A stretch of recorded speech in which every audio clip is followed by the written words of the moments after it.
Thank you Agra leaks. तो आज हम बात करेंगे हेपेटाइटिस ए वायरस के बारे में। तो सबसे पहले ये फैलता कैसे है। तो इसके फैलने का मुख्य कारण होता है जो पुअर हाइजीनिक कंडीशंस होती हैं, खाना पीने जो प्रदूषित खाना पीना होता है उसकी वजह से ये फैलता है। हम बाहर का खाना खाते हैं, बहुत सारे लोग जूसेस पीते हैं, कटा हुआ फल जो होता है बाहर वो खाते हैं, तो जो इन्फेक्टेड पानी होता है वो सर्कुलेट होता रहता है, तो उसकी वजह से ये एक दूसरे से फैलता है, जिसको हम फीको ओरल रूट बोलते हैं। यूजुअली जो ये होता है ये बच्चों में ज़्यादा पाया जाता है। बच्चों में जो आजकल हम देखते हैं बरसात के मौसम में और गर्मियों में पीलिया बहुत फैलता है, तो उसमें हेपेटाइटिस ए सबसे मुख्य कारण होता है।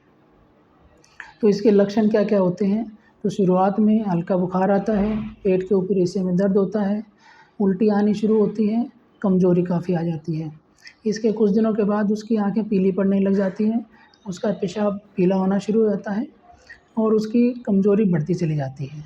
तो ये इसके लक्षण होते हैं। अगर ऐसा कुछ भी होता है बच्चों में तो तुरंत उसको दिखाना चाहिए। इसकी कुछ सिंपल जाँचें होती हैं जिससे इसका पता लगाया जा सकता है, लेकिन अगर हम इसको ध्यान नहीं देते हैं तो कुछ-कुछ बच्चों में ये पीलिया बिगड़ भी जाता है और आगे जाके लीवर फ़ेल होने का खतरा भी बना रहता है। तो समय रहते इसको दिखाना चाहिए। जहाँ तक इलाज की बात है, इसका इलाज बहुत सिंपल होता है।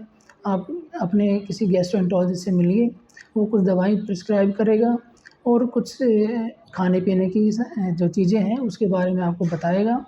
तो बाहर का खाना बिल्कुल ना खाएँ, गर्मियों में बरसात के मौसम में ख़ासकर ध्यान रखें। कटे हुए फल, जूसेस उनका इस्तेमाल ना करें। घर में चीज़ें लेके आएँ, वहाँ बनाएँ और वहाँ खाएँ। पका हुआ खाना खाएँ, जिससे इसके फैलने का खतरा नहीं होता है और बच्चों को और सबको हम इससे बचा सकते हैं।